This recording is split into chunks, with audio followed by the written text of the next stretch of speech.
జాతరగానే వస్తే ఇలా జరుగుతుంది అస్సలు అనుకోలేదు మామ. Welcome back to part 2 of రొట్టెల పండుగ.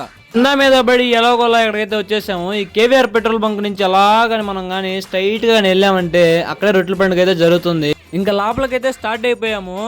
దారిలో చూడండి మామ, ఇంతమంది వస్తారని అస్సలకైతే ఎక్స్పెక్ట్ చేయలేదు. అబ్బా రంగుల రత్నాలు, హ్యామరు, హంస, అబ్బా ఇన్నుంటాయని అస్సలు అనుకోలేదు.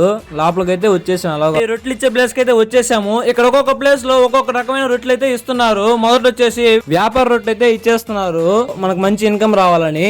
నెక్స్ట్ అయితే విదేశీ యానం రొట్టె, అంటే విదేశాలు ఫారిన్ కంట్రీస్ కి వెళ్ళడానికి మనకు బాగా యూజ్ అవుతుంది అనమాట. ఇలా వెళ్లే కొద్దీ ఒక్కొక్క రకమైన రొట్టెలు అయితే మనకైతే ఇచ్చేస్తున్నారు. ఇక ఇక్కడే నీళ్ళలోకి అయితే అందరూ దిగి ఎవరికి ఏ రొట్టె కావాలో అది ఇచ్చిపుచ్చుకుంటారు. మా పార్థుగాడు చెప్పినా వినకుండా ఇక్కడికైతే ఫ్రీ బిర్యానీ తీసుకొచ్చాడు. ఇక్కడ చూడబోతే ఓయమ్మ ఇన్ని లైన్లా. మనం కింద మీద పడి బిర్యానీకి వచ్చాం, చూస్తాడు అక్కడ చూడండి జనం ఎలా ఉన్నారు. ఏదైతే ఏ పని కాదు. ఐస్ ఐస్, పాల్ ice, cool ice, mango ice, cool ice. ఏదైతే జరగకూడదు అనుకున్నామో అదే జరిగింది. వర్షం అయితే స్టార్ట్ అయిపోయిందయ్యా.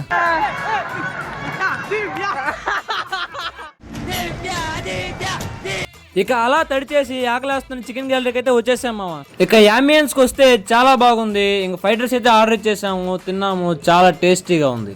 మా పార్థుగాడేమో గోబీ మంచూరియా లేపాడు. టైం అయితే 12 అవుతుంది. ఈ టైంలో ఆటోలో అస్సలు ఆగట్లేదు. ఏదోలా ఒక ఆటో పట్టుకొని అలా తిరిగి రూమ్ కి అయితే వచ్చేసాము. ఇక ఈ వీడియోకి అయితే ఇంతే. నెక్స్ట్ వీడియోలో మళ్ళీ కలుసుకుందాం. సబ్స్క్రైబ్ చేసుకోవడం మాత్రం మర్చిపోకండి.